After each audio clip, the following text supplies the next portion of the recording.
తాకట్లో ఉన్న మీ బంగారాన్ని విడిపించి ఆ రోజు ఆన్లైన్ రేటుకి కొంటాం. Sharma gold company. Hi hello welcome to Suman TV. నేను మీ రోషన్. సో ప్రస్తుతం మనతో పాటు ఉన్నారు అంబటి రాంబాబు గారి అమ్మాయి మౌనిక అంబటి గారు. మౌనిక గారు నమస్తే అండి. సో యావత్ తెలుగు రాష్ట్రాలలో ఉన్న ప్రజలందరూ చూశారు, కొత్తగా నేను మాట్లాడాల్సిన అవసరం లేదు. అంటే ఇది జరగక ముందు అసలు ఏం జరిగింది అనే వాళ్ళకి కూడా చాలామందికి సమాధానం అనేది క్లియర్గా తెలియదు. అంటే రాంబాబు గారిని రెచ్చగొట్టారని కొంతమంది అంటున్నారు, రాంబాబు గారే రెచ్చిపోయి ఇష్టానికి మాట్లాడారు అంటున్నారు.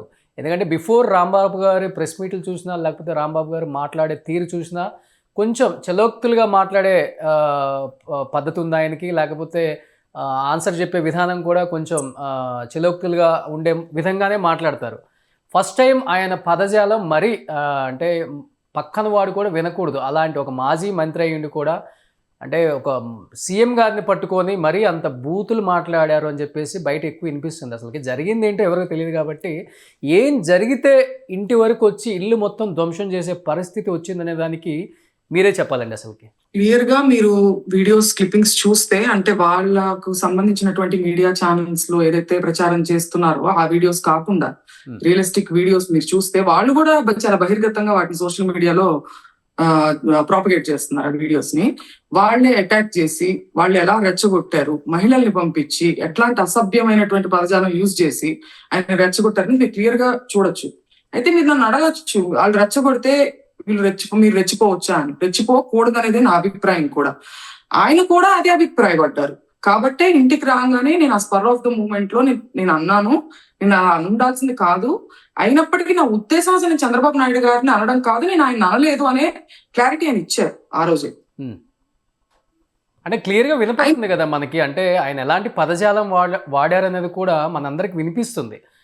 అంటే రెచ్చగొట్టారు అంటున్నారు. అంటే రెచ్చగొట్టే వరకు ఎందుకు వచ్చింది అక్కడ గొడవ అనేది, అసలు ఎందుకు వచ్చింది అనేది చాలా మందికి ఇప్పుడు తెలియని విషయం. అక్కడ గొడవ ఎందుకు వచ్చింది అని అంటేనండి, దీని వెనకాల రాజకీయ కారణాలు చాలా ఉండుండొచ్చు.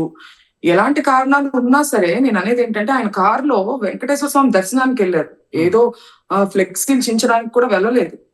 ఆయన వెంకటేశ్వర స్వామి దర్శనానికి వెళ్ళారు, దర్శించుకుని తిరిగి వస్తున్నారు. ఈ టైంలో వీళ్ళందరూ మూకుమ్మడిగా దాడి చేయడం, ఆయన బండి మీద, తర్వాత రాళ్ళు వేసి కొట్టడం, చాలా అబ్యూసివ్ లాంగ్వేజ్ యూజ్ చేయడం జరిగింది. క్లియర్ గా మీరు చూడొచ్చు అది ఆయన ఎలా రెచ్చగొడుతున్నారు. ఓకే. అంటే ఇప్పుడు ప్రెసెంట్ మీరు ఏదైతే ఇంట్లో ఉన్నారో అదే ఇళ్ళనే విధ్వంసం చేసింది మొత్తం కూడా? అవునండి, మా అమ్మగారు ఇంట్లో ఉన్నారు. ఇదే ఇంట్లో ఉన్నాము. ఏంటి నిన్న సిచ్యువేషన్ ఏంటి? అంటే ఆయన ఇంట్లో ఉన్నప్పుడు జరిగిందా, లేకపోతే ఆయన ఆఫీస్ లో, అంటే ఆఫీస్ అండ్ ఇల్లు రెండు కంబైన్ కలిపి ఉంటుందా మీది? అవునండి, అంటే ఆఫీస్ కి తర్వాత ఇంటికి మధ్యలో ఒక చిన్న రోడ్డే ఉంటుందండి. అంటే ఆపోజిట్ ఫేసింగ్ ఉంటాయి. జస్ట్ మనం 2 అడుగులు వేస్తే క్రాస్ చేసి ఆఫీస్ లోకి వెళ్ళొచ్చు. ఓకే, అలా ఉంటుంది. అయితే ఆ రోజు వచ్చిన తర్వాత ఇంట్లో ఉండి తర్వాత ఆయన ఆలోచించుకొని కిందకి వెళ్ళి ఆఫీస్ లోకి వెళ్ళి ప్రెస్ మీట్ పెట్టారు. ఆఫీస్ ముందే ప్రెస్ మీట్ పెట్టి నేను ఉండాల్సింది కాదని ఆయన చెప్పారు. చెప్పిన తర్వాత ఆయన ఆఫీస్ లోకి వెళ్ళిపోయి అక్కడే ఉన్నారు. మేము ఇంట్లో ఉన్నాం, మహిళలు, మా మదరు, మా సిస్టర్, మేము ఉన్నాం ఇంట్లో. ఓకే. సో అంటే ఫస్ట్ రావడం ఆఫీస్కి రాకుండా ఇంటిని ధ్వంసం చేశారంటారు మీరు? లేదు, ఆఫీస్ మీదకి అంటే మాకు తెలియదు. పెద్ద పెద్ద సౌండ్ వచ్చేసరికి మేము భయపడ్డాము. కానీ ఫస్ట్ ఇంటి మీదకి వచ్చాక నేను అనుకోవట్లేదు. ఫస్ట్ ఆఫీస్ మీదకి వెళ్ళారు. ఎందుకంటే ఆయన క్లియర్ గా ఆఫీస్ లో ఉన్నారు అనేది అక్కడ ఉన్న వాళ్ళందరికీ తెలుసు అండి, ఇంక్లూడింగ్ ద ప్రెస్, పోలీస్, అందరికీ తెలుసు. కార్యకర్తలు, వైసీపీ కార్యకర్తలకి తెలుసు, టీడీపీ కార్యకర్తలకు కూడా తెలుసు. అందుకే ఆఫీస్ ని చుట్టుముట్టారు ఆ టైంలో. ఓకే. కానీ ఇంటిని ధ్వంసం చేసేటప్పుడు ఇంట్లో ఎవరెవరు ఉన్నారండి? అంటే చూస్తుంటే మొత్తం గ్లాసెస్ పగలగొడుతున్నట్టు కనపడుతుంది మనకి. కార్ని ధ్వంసం చేశారు పూర్తిగా. అండ్ బెడ్రూమ్ విండోస్ అనుకుంటా గ్లాసెస్ని కూడా కర్రలతో కొడుతున్నారు. మనకు క్లియర్గా ఆ విజువల్స్ చూస్తే అర్థమవుతుంది. ఆ టైంలో అంటే ఫ్యామిలీ అందరూ ఉన్నారా, పిల్లలు కూడా ఉన్నారా, ఏమైనా ప్యానిక్ అయ్యే సిచ్యువేషన్స్ ఉన్నాయా, లేకపోతే ధైర్యంగా బయటకు వచ్చి మాట్లాడే సిచ్యువేషన్స్ ఏమన్నా చూసారా అక్కడ? లేదండి, లేదు, ధైర్యంగా బయటకు వచ్చే సిచ్యువేషన్ అసలు లేదు. మీరు క్లిప్పింగ్స్ చూస్తే కూడా మీకు అర్థమవుతుంది. మా మదరు, మా సిస్టర్, నేను, మా పిల్లలు, నాకు 2 పిల్లలు, మా సిస్టర్ కి 2 పిల్లలు, అందరూ చిన్నవాళ్లే, 6 to 7 years ఏజ్ గ్రూప్, అందరం ఇంట్లో ఉన్నాము. అంటే ధ్వంసం చేశారనేది ఇక్కడ బాధ కాదండి. ఇంటిని ఆ ధ్వంసం ఎందుకు చేశారు, ధ్వంసం వరకే చేసేసి వెళ్ళిపోయారంటే అది ఒక స్థాయి. ధ్వంసం చేస్తూ లోపలికి ఎంటర్ అవడానికి ట్రై చేస్తున్నారంటే ఇది దేనికి పరాకాష్ట అనేది చెప్పాలో నాకు అర్థం కావట్లేదు. అంటే మెయిన్ డోర్స్ లోపల కూడా ఉన్న బ్రేక్ వాళ్ళు చేశారా? లోపలికి వచ్చే ప్రయత్నం అంటున్నారు. డోర్స్ కూడా బ్రేక్ చేసే ప్రయత్నమే చేశారు. వాళ్ళకి బ్రేక్ అవ్వలేదు. ఓకే అంతే, బ్రేక్ అయితే ఖచ్చితంగా లోపలికి వచ్చేవాళ్ళు. ఓకే. అంటే అనుకున్నారా, అంటే భయపెట్టాలని చేసింది అనిపించిందా, లేకపోతే అంటే వేరే ఉద్దేశపూర్వం అయితే ఉండదు, ఫ్యామిలీని అయితే ఎవరైతే ఏం టచ్ చేయరు, కార్యకర్తలు కావచ్చు, లేకపోతే ఆ టైంకి అంటే రాంబాబు గారు అన్న వ్యాఖ్యలకి ఆయన మీద ఏదో ప్రతీకారం తీర్చుకోవడానికి వచ్చినప్పుడు కూడా ఆయనతో ఏదైనా ఉంటే చూసుకుంటారు, కానీ ఫ్యామిలీని ఇలా టచ్ చేసి ఫ్యామిలీని ప్యానిక్ చేద్దామని, లేకపోతే ఫ్యామిలీని ఇబ్బంది పెడదామని ఎవరికైనా అనిపిస్తుందా అండి? అనిపించదు కదా మాక్సిమం. అంటే నేను కూడా అలా అనిపిస్తుందని నమ్మే మనిషిని కాదు, కానీ జరిగిన సంఘటన చూస్తే నమ్మాల్సిన పరిస్థితులు ఉన్నాయి. అట్లా దాడి చేస్తారు, భయపెట్టాలి అని అంటే ఒక స్థాయి వరకు భయపెట్టి వదిలేస్తారండి. ఇది భయపెట్టే స్థాయి కూడా కాదు. ఇది ఏంటంటే హత్యాయత్నం. ఇది వెపన్స్, మర్డర్ వెపన్స్, కత్తులు పట్టుకొని వాళ్ళ ఇంట్లోకి రావడం అంటే అంటే చంపే భయపెట్టరు కదా ఎవరిని. వాళ్ళకి చంపేసే పరిస్థితే ఉంది అక్కడ. మా ఫాదర్ ని గాని మమ్మల్ని గాని మేము దొరికితే మమ్మల్ని చంపేసే పరిస్థితి అది. ఇంకా అక్కడ భయపెట్టేదే ఉంది, చంపే పరిస్థితి. ఇది హత్యాయత్నం, క్లియర్ గా హత్యాయత్నం అంతే. బట్ మౌనిక గారు ఎప్పుడన్నా మీ నాన్నగారికి చెప్పే ప్రయత్నం చేశారా? అంటే మీరు, అంటే మీ వాయిస్ వింటుంటే అర్థమవుతుంది, డెఫినెట్ గా మీ నాన్నగారి తర్వాత రాజకీయాల్లోకి వస్తే ఎదుర్కొనే శక్తి ఉన్న అంత వాయిస్ లాగా వినపడుతుంది మీరు కూడా. అంటే మీడియా ముందు నేను ఇప్పుడే ప్రెస్ మీట్ చూశాను కాబట్టి ఒకసారి ఇంటరాక్ట్ అవుదామని మీకు కాల్ చేసి ఇమీడియట్గా నేను కూడా లైవ్లోకి రమ్మని చెప్పాను.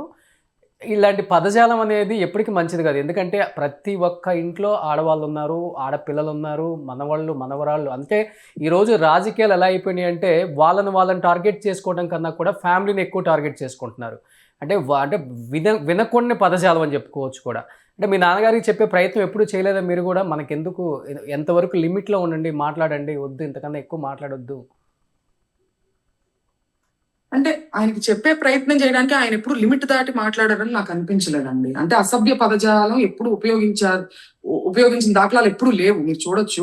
అంటే చాలా కఠినంగా, చాలా ఘాటుగా, లాజిక్ తో ఆయన విమర్శిస్తారు తప్పితే, ఒక వాగ్దాటితో విమర్శిస్తారు తప్పితే అసభ్యమైనటువంటి పదజాలం ఉపయోగించాల్సిన అవసరం లేదు. ఎందుకంటే ఆయన దగ్గర పాయింట్ ఉంటుంది. పాయింట్ ఉన్నప్పుడు అసభ్య పదజాలంతో పని ఉండదని నా నమ్మకం. సో పాయింట్ తోనే ఆయన సమాధానం చెప్తారు. కానీ మొన్న జరిగిన దురదృష్టం, ఆయన రెచ్చగొట్టారు. ఆయన ఏదైతే ఉపయోగించారో దాన్ని నేను సమర్థించట్లేదు, నేను సమర్థిస్తానో లేదా అనేంత వరకు అక్కర్లేదు. ఆయనే సమర్థించుకోవట్లేదు, నేనే గిల్టీ ఫీల్ అవుతున్నాను, నేను అలా ఉండాల్సింది కాదు అని ఆయనే చెప్పారు. సో అసలు ఒకళ్ళ చేత చెప్పించుకునే పరిస్థితి ఉండదు, ఆయన కరెక్ట్ గానే ఉంటారని నా అభిప్రాయం.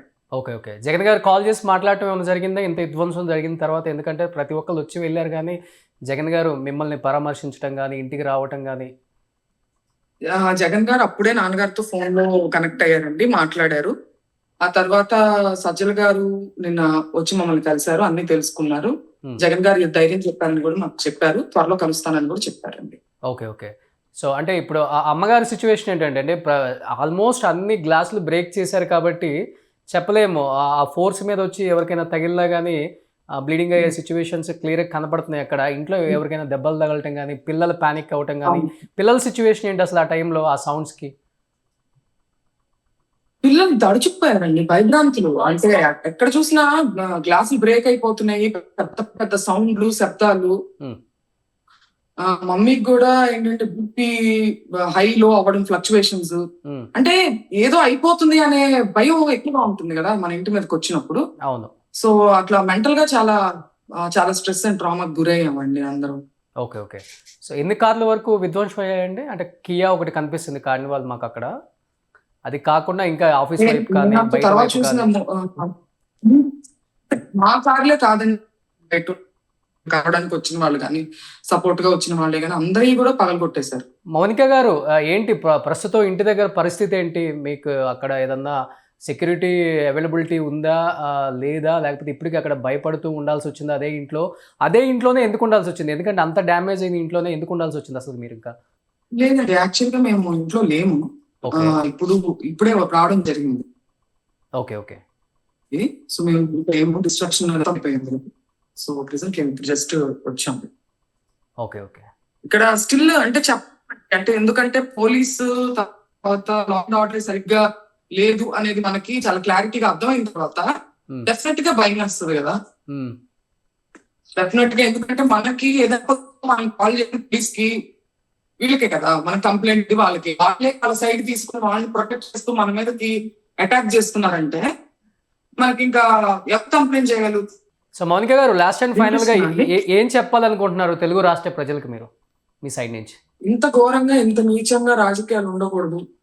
అంటే ఏంటంటే ఒక హద్దు దాటేసి లేడీస్ పైన అటాక్ చేస్తాము, పిల్లల మీద అటాక్ చేస్తాము, ఆఫీస్ కి నిప్పు పెట్టారు, ఇంటికి నిప్పు పెట్టే ప్రయత్నం చేశారు. ఇంటి పక్కన ఉన్న వాళ్ళు రాజకీయ ఫ్యామిలీస్ కి సంబంధించిన వాళ్ళు కాదు, వాళ్ళు కామన్ పీపుల్, వేరు వృత్తుల్లో ఉన్న వాళ్ళు, వాళ్ళకి కూడా అంటుకుంటాయి కదా.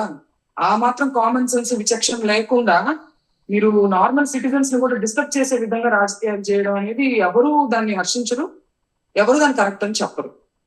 Okay, so thank you Mounika గారు, ధైర్యంగా ఉండండి. ఇంతకన్నా ఏం చెప్పలేని ఈ టైంలో.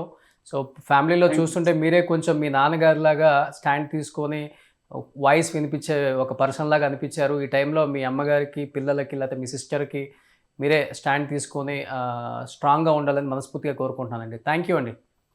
థ్యాంక్ యూ అండి. సుమన్ టీవీలో మీ పర్సనల్ అండ్ బిజినెస్ ప్రమోషన్స్ కోసం కింది నెంబర్కి కాంటాక్ట్ చేయండి.